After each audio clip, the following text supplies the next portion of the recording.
அதை மறுப்பதற்காக திரு கே பாலகிருஷ்ணன் அவர்கள் வருகிறார்கள். மார்க்சிஸ்ட் கம்யூனிஸ்ட் கட்சியின் மாநில செயலாளர் பாலகிருஷ்ணன் அவர்களை அழைக்கிறேன். இந்த இலவசம் இலவசம் என்கிற வார்த்தையே சரியா என்பது என்னுடைய முதல் கேள்வி.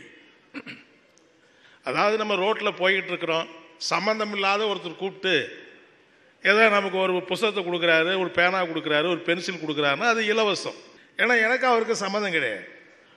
அவர் என்கிட்ட ஒன்றும் கொடுக்கல, நான் அவர்கிட்ட ஒன்றும் கொடுக்கல. ஆனால் இன்றைக்கு அரசாங்கம் செய்யக்கூடிய இந்த திட்டங்கள் எல்லாம் எதுவுமே கொடுக்காத மக்களுக்கா நீங்கள் கொடுக்குறீங்க? நீங்கள் கொடுக்கறதெல்லாம் எங்கேருந்து கொடுக்குறீங்க? அரசாங்கம் போடுகிற திட்டங்கள் எல்லாமே மக்கள்கிட்டேருந்து வரிப்பணம் வாங்குகிறோம், அவர்களுக்கு நாம் திரும்ப கொடுக்குறோமே தவிர அதை எப்படி நீங்கள் இலவசம்னு சொல்லுவீங்க? அதை இலவசம்னு சொல்லுவதற்கான அர்த்தமே இல்லையே. இலவச மின்சாரம் யார் வீட்டு பணத்திலேருந்து வருது? இலவச மதிய உணவு திட்டம் யார் வீட்டு பணத்திலேருந்து வருது? இலவச கல்வி யார் வீட்டு பணத்திலேருந்து வருது? பெரியோர்களே, நம்ம என்னன்னா, ஏதாவது ஆட்சி நீங்க சொல்றது மக்கள்கிட்ட வாங்கின வரி பணத்திலிருந்து மக்களுக்கு தர்றாங்கன்றீங்க. ஆமா. ஆனா கொடுக்கிற இடத்துல இருக்கிற யாரும் மக்கள்கிட்ட வாங்கின பணத்தை தர்றோம்னு சொல்றது இல்லையே, நாங்க தர்றோம். இல்ல இல்ல, அதாவது அதான் உண்மை. இல்ல உண்மை என்னன்னா, இல்ல இல்ல, பிரச்சனை என்னன்னா, இந்த மாதிரி திட்டங்கள் எல்லாம் இல்லாமல் ஒரு அரசு இருக்க முடியுமா? இப்ப அவர் கூட சொன்னார், இப்ப வந்திருக்கிற அந்த நண்பர்கள் கூட தைரியமா நாளைக்கு தேர்தலில் சகோதரர் பாலு போய் நாங்க இலவசமே கொடுக்க மாட்டோம், இலவச மின்சாரமே கிடையாது, இலவச கல்வியே கிடையாது, இலவச மதிய உணவு திட்டமே கிடையாது அப்படின்னு யாரும் போய் தேர்தலில் பிரச்சாரம் பண்ண முடியாது. ஏனென்றால் இன்னைக்கு உழைப்பாளி மக்கள்கிட்ட நம்ம வாங்கக்கூடிய வரி பணம், மொத்தத்தில் அரசாங்கத்துக்கு வரக்கூடிய வரி பணத்தில் பெரும்பகுதியான பணம் மக்களிடமிருந்து வருகிறது.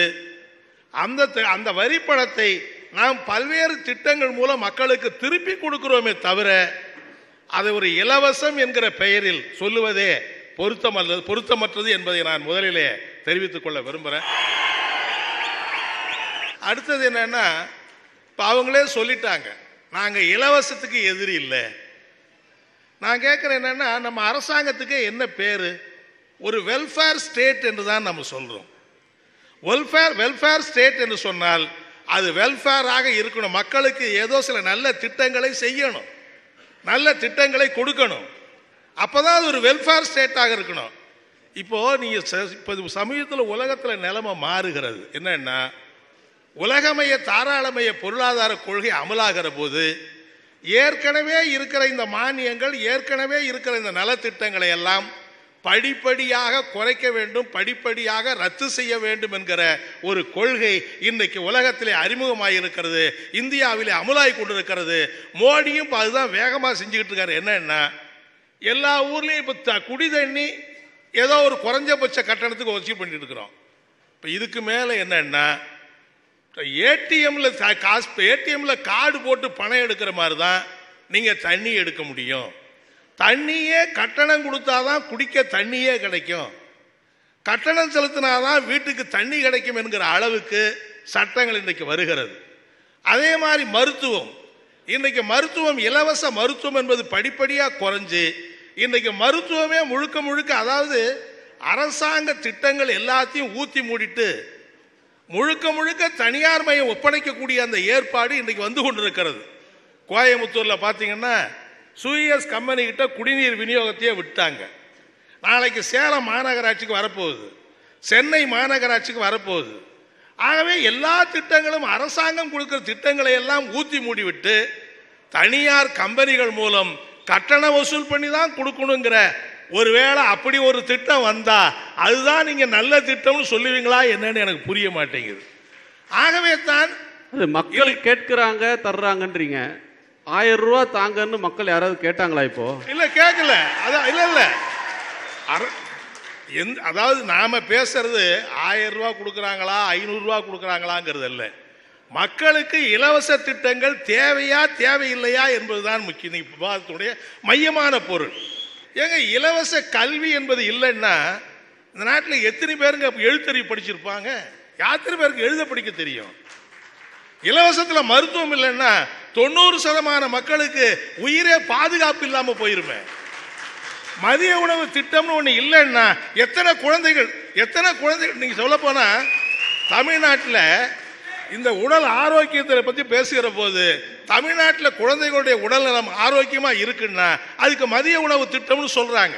இந்த இலவச மதிய உணவு திட்டம் இல்லைன்னா இந்த குழந்தைகளுடைய ஆரோக்கியம் அதனுடைய எதிர்காலம் எப்படி இருக்கும் என்பதை நம்ம யோசிக்க முடியுமா? இலவச திட்டங்கள் என்பது தேவையா? தேவை. அது வாக்கு வங்கியா அப்படின்னு வேற கேட்கிறாங்க. நான் என்ன கேட்கிறேன்னா, நான் கேட்கிறேன், காமராஜர் காலத்தில் இலவச திட்டம் கொண்டு வந்தாரு. உடனே மக்கள் எல்லாம் சாவுற வரைக்கும் காமராஜரை ஜெயிக்க வச்சுக்கிட்டே இருந்தாங்களா? இல்லையே, அவரே தோத்து போனார. ஜெயலலிதா கூட தான் நல்ல சில திட்டங்களை கொண்டு வந்தாங்க. ஜெயலலிதாவே தேர்தலில் தோத்து. மக்கள் என்ன பார்க்கிறார் என்று சொன்னால், அதாவது நீங்க இந்த திட்டங்கள் வேணும், திட்டங்களை கொடுக்குறீங்க, அது மட்டுமே உங்களை ஆட்சியில் அமர்த்தி விடாது, அது மட்டுமே வாக்கு வங்கியாக மாறி விடாது என்பதுதான் அனுபவம். அது நீங்க சொல்றது இலவசங்களை அறிமுகப்படுத்தினவங்களும் தோற்று போய் இருக்கிறாங்க. ஆமா, அதனாலே ஓட்டு போடுறது. அதான் சொல்றேன், அது வாக்கு வங்கி மட்டும் அல்ல. இங்க என்ன, இலவச திட்டங்களை மட்டுமே வைத்துக் கொண்டு மக்கள் வாக்கு வங்கியை தீர்மானிப்பது அல்ல. என்ன கேள்வினா, நீங்க இந்த இலவசம் சரியா அந்த இலவசம் சரியான்னு நம்ம பகுத்து பார்க்க தேவையில்லை. பொதுவா இலவசம்ன்றது தேவையா தேவையில்லையான்னு ஆர்கியூ பண்றீங்க. திரும்பியும் இலவசம்ன்ற ஒண்ண நீங்க அந்த நோக்கம் சரியா தப்பா அப்படின்ற அந்த திட்டம் சரியா தப்பான்னு கேக்குறீங்க. கொண்டு வர்றவங்களோட நோக்கம் வாக்கு வங்கின்ற இலக்கா அல்லது பரந்துபட்ட மக்கள் நலன், நம்ம மக்கள்கிட்ட எல்லா வீட்லயும் மிக்சி இருக்கணும்? இல்ல, அதாவது தேர்தல் அரசியல் கட்சிகள் தேர்தலில் மக்களுக்கு வாக்குறுதி கொடுக்கிறார்கள். ஆட்சிக்கு வந்தபோது அந்த திட்டங்களை நிறைவேற்றுவது அவருடைய கடமை. அந்த அடிப்படையில் அந்த திட்டங்களை நிறைவேற்றுகிறார்கள். அது வாக்கு வங்கிக்காக மட்டுமே செய்யப்படுவது என்று மட்டும் நாம் சொல்ல முடியாது. மக்களும் அதை வாக்கு வங்கியா மட்டுமே பார்க்கறது கிடையாது. அதை தவிர வேறு பல அம்சங்களையும் சேர்த்து தான் மக்கள் பார்க்கிறாங்க. இந்த திட்டம் கொடுத்ததுக்காக ஓட்டு போடணும்னா ஒருத்தருக்கு தான் தினம் போட்டுக்கிட்டுங்க. 5 வருஷத்துக்கு ஒரு முறை தமிழ்நாட்டில் மாறி மாறி ஆட்சிகள் மாறுது. எதை காட்டுது? ஆகவே இலவச திட்டங்களை மட்டும் பார்த்து மக்கள் ஓட்டு போடுறதில்லை. அதுக்கு மேல இந்த அரசினுடைய செயல்பாடு, இந்த அரசினுடைய அணுகுமுறை, இந்த அரசினுடைய அடிப்படை, இன்னும் சொல்ல போனால் ஒரு இலவச திட்டங்களும் தேவை. அதே சமயத்தில் இந்த சமூகத்தை முன்னேற்றுவதற்கான அடிப்படை கட்டமைப்புகளும் தேவை. அதை விட்டுட்டு இதை செய்யறது, இதை விட்டுட்டு அதை செய்ய முடியாது. எனவே அப்படிப்பட்ட தொழில் வளர்ச்சிக்கு என்ன செய்யறாங்க, விவசாய வளர்ச்சிக்கு என்ன செய்யறாங்க, மக்களுடைய ஆரோக்கியத்துக்கு என்ன செய்யறாங்க, அது மட்டும் இல்லாத இவருடைய தனிப்பட்ட முறையில் அவருடைய செயல்பாடு ஊழல் நிறைந்திருக்கிறதா என்பதையெல்லாம் பார்த்துதான் மக்கள் வாக்களிக்கிற அப்படிப்பட்ட நிலைமை என்பது வருகிறது. இன்னும் சொல்ல போனால் இந்த மாதிரி ஒரு வெல்ஃபேர் ஸ்டேட் என்று சொல்லுகிற காரணத்தினால் இவைகளை செய்வது இன்றைக்கு இந்தியாவில் மட்டுமல்ல, உலகத்தில் இருக்கிற எல்லா நாடுகளிலும் இருக்கிறது தான். உலகத்தில் வளர்ச்சி அடைந்த அமெரிக்க நாட்டிலே இப்படிப்பட்ட திட்டங்கள் இல்லைன்னு சொல்ல முடியுமா?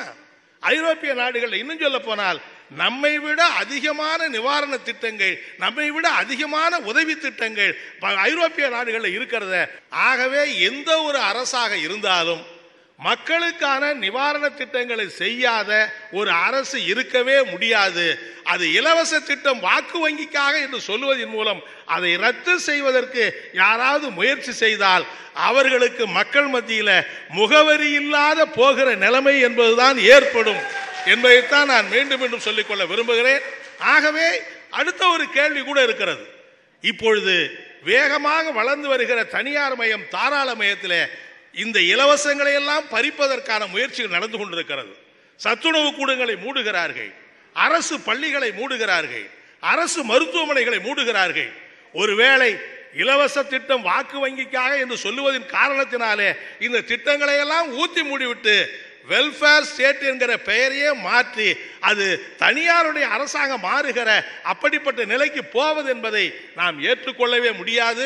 நான் திரும்பவும் சொல்லுகிறேன், ஒரு சாதனை செய்து ஒரு மக்கள் நல திட்டங்களை செய்வதை மட்டுமே அடிப்படையாக கொண்டு மக்கள் வாக்களிப்பதில்லை, அது மட்டுமே வாக்கு வங்கியாக மாறுவதில்லை. அதை தவிர ஒரு அரசுக்கு இருக்கிற பல்வேறு துறைகள் என்ன செய்கிறார்கள் என்பதையெல்லாம் பார்த்துதான் மக்கள் தேர்தலில் வாக்களிக்கிறார்கள் என்பதோடு நான் என்னுடைய முதல் கட்டத்திலே பதிவு செய்ய விரும்புகிறேன்.